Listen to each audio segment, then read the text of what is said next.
called, and it's from 2017. So if you use those words to find it in a Google search and tag 2017, it'll pop up. But that was really interesting to watch. Well, I just looked it up. It was Carrie Trent. As the person that we had on as a guest, and was explaining about that. Then he also talked about the one that happened in I believe Texas, and we were talking about in the cowboy days, pretty much, where a UFO came in and clipped a water tower and then crashed, and I guess there was a body or so of an alien which was supposedly planted in the local cemetery. Oh, right. Was it Aurora? Bill Meyer, I thought? Yeah, I think so. Wait. And I think I know that, yeah. And there's a stone, there's a grave, yeah. Yeah, and it was called Aurora, I believe, Aurora, Texas. And that was interesting, too, because they said that the townspeople, what was left of the spaceship, didn't go. Let's face it, back in that time, 1870s or whatever it was, they didn't know what a UFO was or a spaceship was, but they were scared enough that they kind of dumped the remains of it in a well, which I guess it remained in that well to the government, pulled it out in the mid-50s. Oh, it was a well. I thought it was buried in the cemetery. No, the alien was actually buried in the cemetery. Okay. What are you talking about then? The craft itself? Yeah, the craft was actually what he said was, he wrote a book on it, by the way, buried in a well. And then the other guy that... And then he was saying, too, that the towns folks started getting sick of drinking off the water, too, which would make the stand reason if you take parts of a UFO and dump it into your drinking water system, I guess it would make you kind of sick. Yeah, that wasn't very smart. But 1897, I see it now. Yeah. Yeah, that is the Wild West. That's the time. Yeah. I mean, the OK Corral was just about 7 years before that. So, yeah, I picked up when I was in Roswell a couple of years back, I bought a book on cowboys and aliens. And it was about different, sightings or whatnot, or interactions with, unknown beings at that time that we now think were probably alien spacecraft or, visitations or whatnot. But very cool book that I'd only ever seen there. I'm sure you can find it online now, but I was very intrigued by that. It was that and the other book I picked up, Marilyn Monroe and Aliens. It was something to do with aliens and Marilyn Monroe. Oh, wow. Well, it was really cool. You got to pick through it. You got to pick through the stuff. Some of it's loaded with God knows what, but some of the information, it's like any myth or legend. There's a little kernel of truth in there somewhere. So you got to kind of digest it all, weigh it all out, I guess, at the end of the day. Well, yeah, that's true. I mean, even the stuff you hear now, I mean, they also do a lot of it to debunk it. So, I mean, they don't want you to believe it, and, whatever they can do to destroy the evidence, that's what they're going to do. Yeah, it's true. They pack it in like disinformation. So, you don't know. You're confused by you're done reading it. Well, But the Maryland one was cool, though. Sorry. Go on. But I kind of, think about, like the people still keep insisting the earth is flat, and Flatlanders. Yeah. And then they have some reason why, I guess, the water doesn't run off the earth and into space. But, if you believe, I guess, the world's flat, you can believe anything. But, I mean, let's face it, the solar system the universe can't end. It's impossible. It's got to be continuance, okay? At least what we can comprehend. And if we think we're the only life there, out here, of all these planets out there we don't even know about, then you belong in the group, at least, on the flat Earth. I'm sorry. Yeah. Or we could be a simulation, too. I mean, there is, we don't really know at the end of the day. But, Flatlanders, I can't really get behind. I mean, you did that experiment when you were in third grade with a bucket of water and the rope. You tie it to the handle and you spin it around and the water stays in the bucket. Residual centrifugal motion, that's a real thing. Like, that's science. That's what's going to keep the water on the planet and whatnot. It just seems like they read memes and suddenly they think they know what they're talking about. And, I don't want to, make fun of anybody, but I mean, like, that just seems to blown up in the last, 5 years. I don't remember talking about flatlands mean, aside from the book by Abbott, which, was more about explaining multidimensional theory than anything else.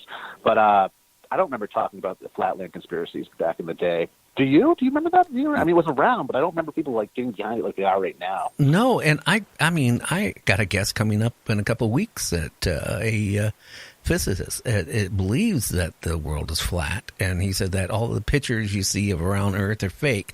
I disagree with that. Right. I mean, I'll be honest with you. I mean, I known people that been in, like when you used to fly the Concorde SST from United States to, you could see the curve of the Earth. I mean, if it was flat, you would see a big flat, like a box, lid or something. That's what you would see. You wouldn't see curvature of the Earth. It's bizarre. My brother's a physicist also, so we've talked about this many times. So that's one I can definitely dismiss, unless we are living in a simulation, unless we are in fact in a computer simulation of some sort or another. Then I don't know what's outside of that. But I mean, I don't know. A lot of these different theories and conspiracies almost seem to be another form of disinformation that distracts you away from what's really going on. So, I mean, there's just all these rabbit holes that keep opening up for you to fall down, but it's like just to distract you away from the ones you should be paying attention to. At least that's my thinking.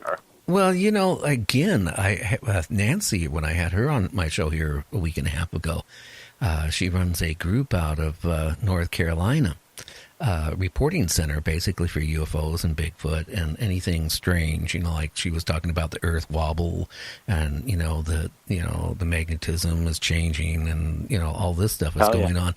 But, the poles are changing. Yeah, the poles are, and it's shifting fast. I mean, we're talking 35 to 45 miles a year at this point. Not, we're not talking feet no more.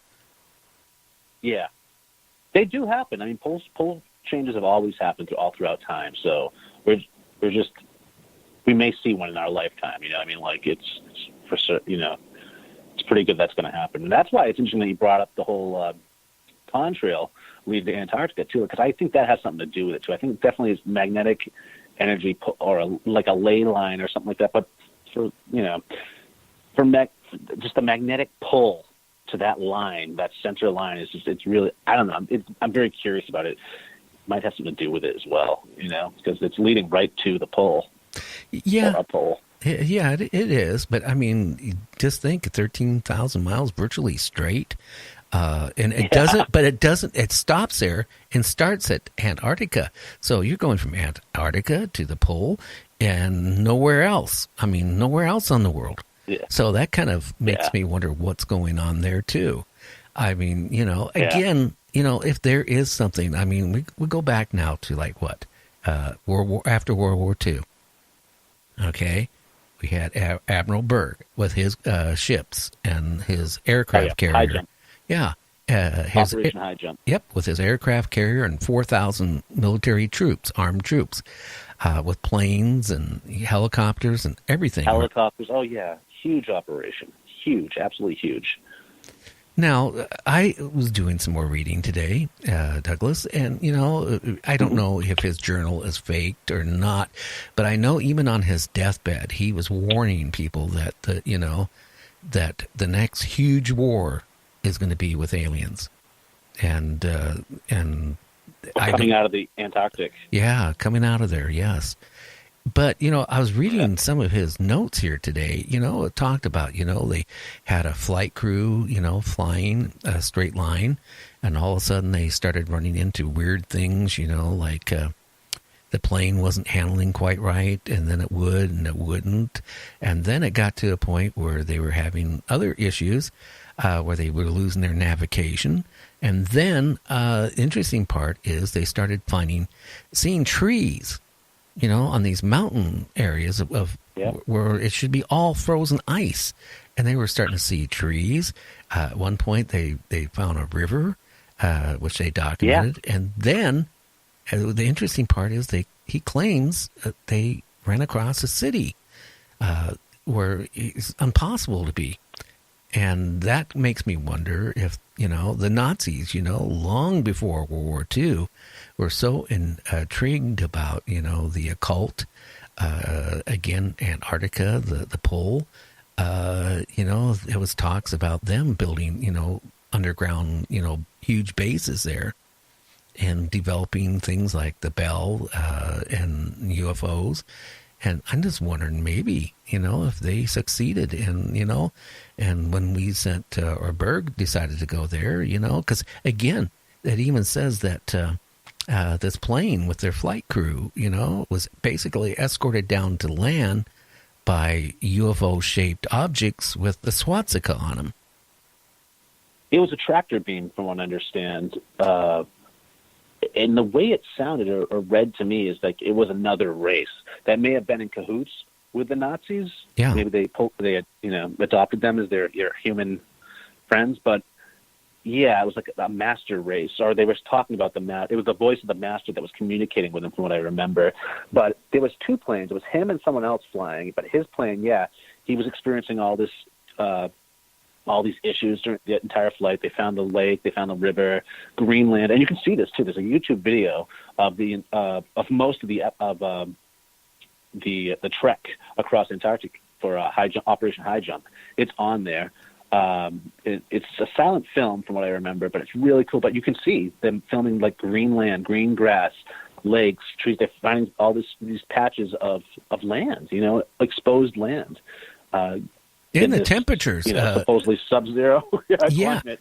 Yeah, and they said it was a mild 72. Yeah. Weird stuff, but it's there. It is definitely there. But yeah, his compasses were going out of whack and all that other jazz. He was losing control of his plane and realized that he was being pulled in by something, a tractor beam. And this is where it goes to not just a city, it's a city inside the planet.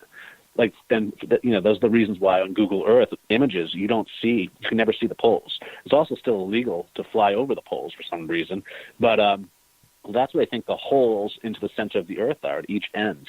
And that's what he was pulled into, to Agartha, the city inside the Earth. And there's supposedly an inner sun as well in the center of the Earth. But Agartha goes back thousands of years, stories and tales of that. And it seems like every culture has a story or a tale about these inner worlds or these inner caverns that lead to the center of the Earth or to the ancient city of Agartha. Even I think Buddhist texts actually talk about that as well. I don't know if that's been disproven yet or not, but supposedly it comes out of some Tibetan Buddhist text. But, it just makes me wonder if it does exist and did exist. I mean, I was reading and one guy was saying, well, gee, then we should be able to see it, from satellites. But you know what? If they didn't want to see it on a satellite, they can block it out for you don't see it. Going back years ago, like on Art Bell's radio show he had Mel Waters, which claimed he had this great big, huge hole in the ground that went down thousands of feet and you could throw things into it. And he was putting a rope down there to see how far it would go. He had 3,000 feet, right? Yeah. But what's interesting? It was on his property, right? Yep. But, during that time, I tried to, look it up on, the internet. It was blocked. That whole area, it was blocked where you couldn't see it. They blocked that little area out. Really? Yeah. And if you still go search it, that area is totally blocked where you can't see it. Oh, that is interesting. Yeah, it just makes me wonder there again, too. I mean, there are strange things, that if they don't want you to see it, Douglas, you're not going to see it. No. I mean, there's no way. Not at all. No. And they have to do that for security reasons, too, national security as well. They can't show everything. So that they've been known to cover stuff up like that, so they're going to do that. And that's a big one. I mean, a hole at each end of the Earth leading into an inner city or inner world is something you probably don't want to tell a lot of people about, especially if you're relying on your civilian population to enslave and to make money for you. You don't want them escaping to the center of the Earth. Well, like I mentioned one other night here, remember the War of the Worlds, Orson Welles, in the 30s, that radio play.